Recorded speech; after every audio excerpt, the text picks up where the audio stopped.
Hey everyone, and welcome to another deep dive with yours truly. So today we're going to be diving into a chapter on pride from Dartariatma. Dartarihatma. It's a book by Iranian mystic seeker Gholam Reza Rashidi. Have you heard of it? Yeah, I've heard of that one. Yeah, so we're going to be looking at the question of what pride really is and how understanding it can unlock greater meaning in our lives. You know, it's so interesting how Rashidi contrasts pride with courage Oh, yeah. right away in this chapter. He says that they're not the same at all. Uh-huh. In fact, pride can sometimes even mask cowardice Oh, wow. and even repel good things in life, like blessings. So it's not just about being humble. No. It's about this idea that pride can be a barrier Exactly. to like a fulfilling life. He calls pride a merciless usurper. Ooh. So think of it as this force inside you that convinces you that you're more important than you really are. Right. And that's where the trap lies. Okay, so it's not about healthy self-confidence. Right. It's about this like inflated sense of self. That inflated self. That leads us to chase those fleeting pleasures and traps us in a cage of selfishness. And that, he argues, leads to a pretty unfulfilling life. It really drives this point home with that story, right? Oh, yeah. Of the lion attacking its reflection in the well. Yeah. The lion thinks it's fighting a rival, but it's really destroying itself. It's attacking its own reflection. Right. And that image really captures how self-destructive pride can be. It makes you attack your own reflection. Yeah. And this connects to another key idea. Okay. He talks about the world as a palace of mirrors. Ooh. He argues that what we see as flaws in others Oh, interesting. often reflects our own weaknesses. Waka. And pride just makes those weaknesses even bigger. So if we're constantly battling this inner usurper of pride, how do we even begin to fight back? He suggests that we turn to spiritual teachings that emphasize selflessness, sacrifice, and benevolence. He sees these virtues as tools to dismantle that cage of pride that we can get trapped in. That makes me think of that Rumi quote. Oh, yeah. Die to this self, sever your ties, for this self is a chain and you are its captive. Yeah. Intense. It is. It's a powerful call to break free from our ego. But here's where it gets interesting. He introduces this paradox. Okay. He says that even inner strength, if we don't temper it with self-restraint, can actually fuel a more insidious form of pride. So even positive qualities, Yeah. like inner strengths, can be twisted. Yeah. That's unsettling. Imagine someone, on a spiritual path, someone who's worked really hard to cultivate inner strength and resilience. If they're not careful, that very strength can become a source of pride, trapping them in a cycle of perceived power and control. So even people dedicated to spiritual growth Yes. aren't immune to this. Not immune. And it really highlights how subtle and pervasive pride can be. It can disguise itself, masquerade as something positive. But by recognizing this, we can start to see through its tricks and work towards true inner freedom. Okay, this is giving me a lot to think about. So it's not just about being humble. Right. It's about understanding this deep-seated force that can really sabotage our search for meaning. Exactly. And that brings us to a crucial question. If the world really is a palace of mirrors, like Rashidi suggests, how can we use that to confront our own pride and cultivate true inner strength? What does it mean to look into those mirrors and see ourselves clearly without the distortions of pride? That's a really great question.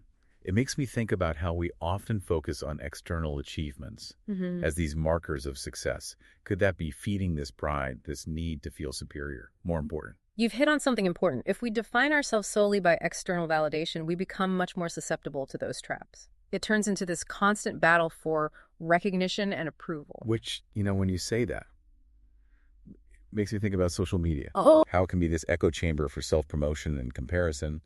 It seems like the perfect breeding ground for pride. It definitely can be. But here's the thing. Even if we achieve great things, even if we accumulate wealth or status, if it's driven by pride, it won't bring lasting fulfillment. Right. Rashidi argues that true meaning comes from a much deeper place, from recognizing our interconnectedness and acting with selflessness. So it's not about denying ambition or striving for excellence. It's about checking our motivations. Yeah. Are we driven by a genuine desire to contribute or by this need to inflate our ego? Exactly. It's about recognizing the difference between healthy self-confidence and the toxic trap of pride. Hmm. Rashidi believes that true inner strength comes from a place of humility and self-awareness. It's about recognizing our limitations while still striving to reach our full potential. That makes me think of something else he said about the difference between self-respect and personal importance. Right. It's about valuing ourselves without needing to constantly prove our worth to others. That's a crucial distinction. Self-respect is grounded in our inherent worth as human beings. Yeah. Personal importance, on the other hand, is often tied to external validation and feeds into a sense of superiority. So how do we cultivate this genuine self-respect, this inner strength that's not fueled by pride? It's a journey. It sounds like a lifelong journey of self-reflection and practice. It is. And it requires us to be really honest with ourselves, Mm-hmm. to confront our own weaknesses and blind spots. Rashidi emphasizes the importance of spiritual practices, practices that help us detach from ego and cultivate selflessness. You know, that reminds me of his point about pride and spiritual seekers. Yes. It's like the sneaky gremlin. Yeah. That can sabotage our efforts to connect with something larger than ourselves. It's easy to fall into the trap of thinking we've somehow transcended pride Oh, yeah. just because we're on a spiritual path. Right. Right. But true humility is about recognizing that we're always learning, always growing, yeah. and always susceptible to the allure of the ego. So even as we strive for inner strength, spiritual growth, Yes, we need to stay vigilant against this force of pride. absolutely. But here's the good news. By becoming aware of pride's deceptive nature, we can start to dismantle its grip. It's a process. But as we cultivate self-awareness, practice selflessness, we create space for something much more meaningful to emerge. So we've talked about how pride can be this like sneaky, almost like a saboteur that can really get in the way of living a meaningful life. But if we think about the world as this palace of mirrors, like Rashidi suggests, how do we actually use those reflections to grow, rather than just getting defensive? That's a great question. Rashidi doesn't offer any easy answers, but he gives us a good place to start. He reminds us that every interaction, every single experience we have, it offers a chance for us to look inward. It's really all about how we choose to look into those mirrors. It's funny when you were talking about the example of criticism earlier, I immediately thought about social media. Like, talk about a hall of mirrors. Oh, absolutely. Social media can be like a breeding ground for comparison, envy, and that constant need for approval, the kind of things that Rashidi warns us about. It's just so easy to get caught up in trying to present this perfect version of ourselves, and then we end up feeling inadequate when we see other people doing the exact same thing. And that need to present a perfect image, that's pride in action, isn't it? Yeah. It's that desire to be seen as better than or more accomplished than other people. Exactly. And it's a trap that's so easy to fall into, especially with how connected we are these days. But we have to remember what Rashidi said about true meaning coming from a deeper place. It's not about external validation. It's about recognizing our interconnectedness, and acting from a place of selflessness. So what does that look like when it comes to social media? Like, are we all supposed to just delete our accounts and go live off the grid? Well, that's one option, I guess. But it doesn't have to be that extreme. It's more about shifting our perspective. What if, instead of using social media to promote ourselves, we used it as a tool to actually connect with people and share things in a genuine way?